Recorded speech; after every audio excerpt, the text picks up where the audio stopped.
Analyse du 28 avril. Let's go. Bon, on a vraiment un marché calme en ce moment. Ça fait à peu près 4 jours que le marché reste dans une zone. Par exemple, si on regarde ici, mais on peut voir que le marché n'arrive pas à casser cette zone. Ouais. Si on revient en détail, par exemple, pour tous ceux qui veulent trader, il va vraiment falloir descendre. Par exemple, là, je suis en 5 minutes et même en 5 minutes, il n'y a pas de mouvement. Ouais. Donc, ça veut dire que, par exemple, si on analyse ce qu'on a là ici, ben, on a une hausse récemment. Et depuis les plus bas, ben, on peut voir que plusieurs positions ont clôturé récemment. Ces positions-là, bien sûr, sont des positions en short qui ont pris les profits. C'est pour ça qu'on a eu la hausse.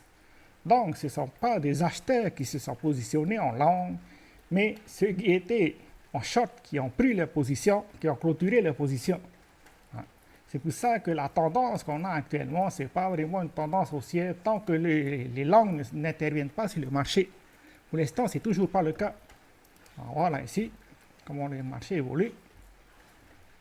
Par exemple, là, on peut clairement voir que ceux qui sont en short ont pris leur profit. Et ils n'essayent pas de renforcer leur position actuelle au prix actuel. Voilà. Au contraire, ceux qui sont en long commencent à intervenir sur le marché. C'est-à-dire qu'ils ont placé des limites orders au niveau de 94 600.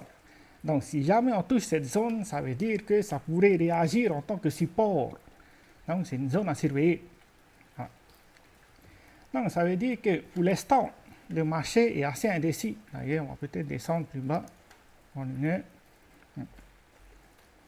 Ça veut dire que si jamais on a un chemin probable, pour l'instant, on a vu que les longs commencent à intervenir sur le marché et pendant ce temps-là, ben, ceux qui étaient en short commencent à prendre le profit. Donc, ça veut dire qu'il y a des probabilités qu'on commence un scénario aussi à court terme. Probablement ensuite pour venir faire notre pullback et commencer un high low. Ça pourrait être intéressant pour tous ceux qui sont à long terme. L'autre scénario probable, c'est qu'on casse cette zone qui était une zone de résistance auparavant. Le marché a bougé plusieurs fois et là, on a finalement réussi à casser. Donc, il y a des probabilités que si on casse ces zones-là, ben, on va chercher, retester plutôt les niveaux d'avril. Et là, ça pourrait être intéressant pour tous ceux qui sont investisseurs à long terme. C'est-à-dire que tous ceux qui n'ont pas pu se positionner là, ici, ben, ils auront peut-être l'opportunité de se positionner dans cette zone. Bon, bien sûr, l'autre scénario probable, c'est qu'on reste dans cette zone pendant un bon moment. Et ça serait plutôt un marché pour les scalpers, avant de reprendre un scénario aussi. Scalpers ou bien des traders, tout comme on a fait là ici. C'est des positions à court terme.